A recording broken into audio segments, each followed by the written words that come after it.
काली नजर। माँ, माँ। अरे क्या माँ माँ कर रहा है? बकरी का बच्चा है क्या? अरे माँ, मजाक छोड़ो। मुझे फाइनली वो मेन चौराहे वाली दुकान मिल गई है। अब देखना, आपका बेटा दुगनी स्पीड से पैसा कमाएगा। उफ़, ये क्या? मेरी ऑनलाइन मेकअप क्लास चल रही है।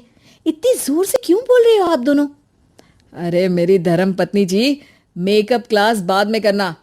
वो चौराहे वाली दुकान मिल गई है हमको। अरे वाह, रुको मैं अपनी माँ को फोन लगाकर बता देती हूँ। अरे मैं भी अपने रिश्तेदारों को बता देती हूँ। कितनी खुशी की बात है। हाँ हाँ, मैं भी अपने दोस्तों को बता देता हूँ। 1 हफ्ते बाद रजिस्ट्री है। बस घर में खुशी का मौका था। उन तीनों ने अपने अपने फोन उठाए और लोगों में बात फैलाना शुरू कर दिया। और रही सही कसर श्वेता बहू ने अपने पड़ोस में सबको बताकर कर दी। अरे वर्मा आंटी, अब हम भी जल्दी कार ले लेंगे। घर का रेनोवेशन होगा और ठाट से रहेंगे हम भी। अरे ऐसा क्या हुआ? लॉटरी बाटरी लग गई है क्या? अरे इस बार चौराहे वाली मॉल में हमको भी दुकान मिल गई है। दुकान नंबर 21, जो एकदम चौराहे पर है। अब ग्राहक बढ़ेंगे तो आमदनी भी बढ़ेगी ना। अरे वाह, कितनी खुशी की बात है। मैं बहुत खुश हूँ तुम्हें इतना खुश देके। बाकी एक बात कहूँ, सबको मत बताते फिरना। किसी की नजर लग जाएगी तो खुशी की खबर वापस लौट जाएगी। हैं? ऐसे थोड़ी होता है। अब डरा रही हो। अरे सही कह रही हूँ, काली नजर कहते हैं इस चीज को। जब आप किसी को कुछ बताओ और वो काम बिगड़ जाए। अरे लेकिन मैं तो। तुमने सबको बता दिया ना? हाँ, फोन लगा लगा के। अब बच के रहना। काली नजर बड़ी खतरनाक होती है। श्वेता इतनी खुश रहती है कि वो वर्मा आंटी की बात पर ध्यान ही नहीं देती, जबकि पड़ोस में और भी लोगों से खुशी की खबर शेयर करती रहती है। अगले दिन राजेश बहुत दुखी होकर घर आता है। अरे बेटा, क्या हुआ? मुंह क्यों सूजा हुआ है? मधुमक्खी ने काट लिया क्या? माँ, वो दुकान किसी और के पास चली गई। किसी ने ज्यादा भाव लगा दिया। अरे पर बात तो आपसे हुई थी ना उस दुकान वाले की। हाँ, आज मैं टोकन अमाउंट देने गया था, तब मुझे पता चला। कोई आकर सुबह मुझसे पहले ही ज्यादा अमाउंट दे गया। काली नजर।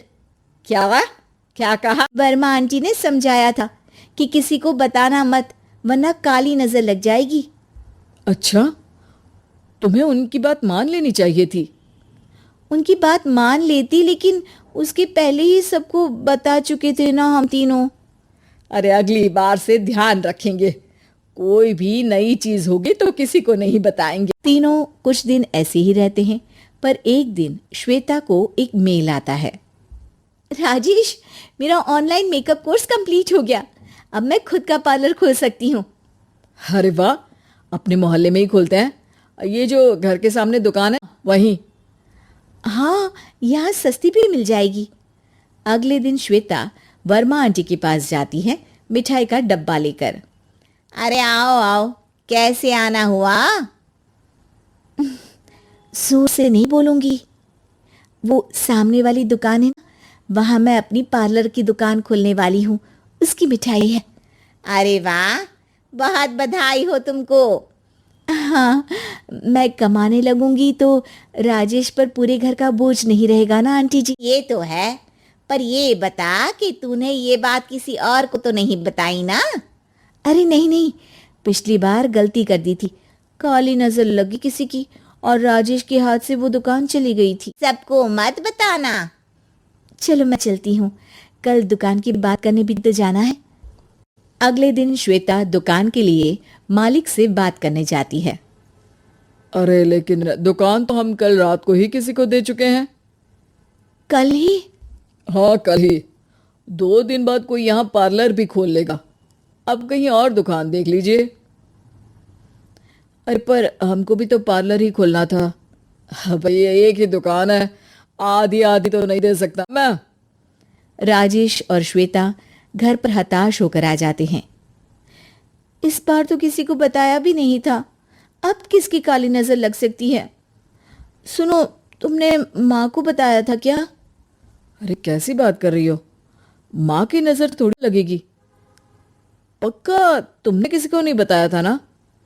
सिर्फ वर्मा आंटी को बताया था, उन्होंने ही मुझे किसी को नहीं बताने को कहा।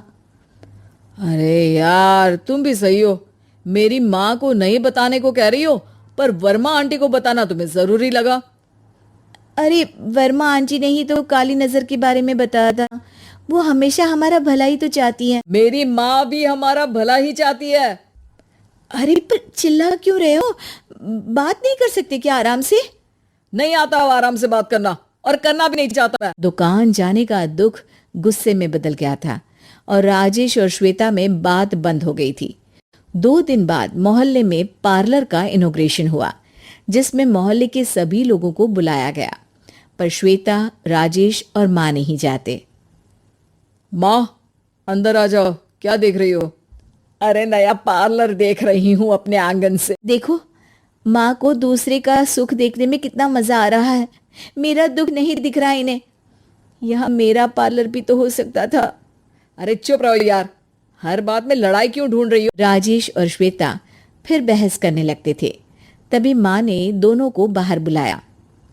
अरे जरा देखो तो, दुकान चलाने वाले का बोर्ड पर नाम क्या लिखा है?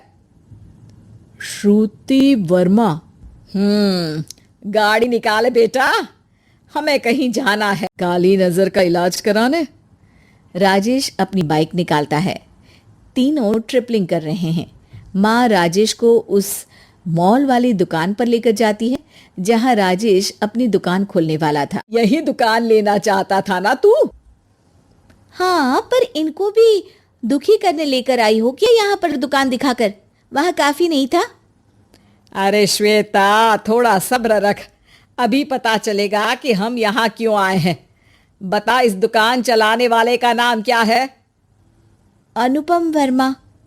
कुछ समझ में आया? वो दुकान वाली श्रुति वर्मा, ये दुकान वाला अनुपम वर्मा, और हमारे पड़ोस में हमने उस दुकानों के बारे में बताया किसको था?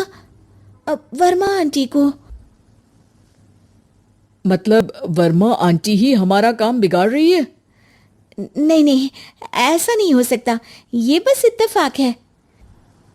राजेश अपना फोन निकालता है और श्रुति वर्मा और अनुपम वर्मा के नाम फेसबुक पर सर्च करता है, जहां ये दोनों ही वर्मा आंटी के रिश्तेदार होते हैं।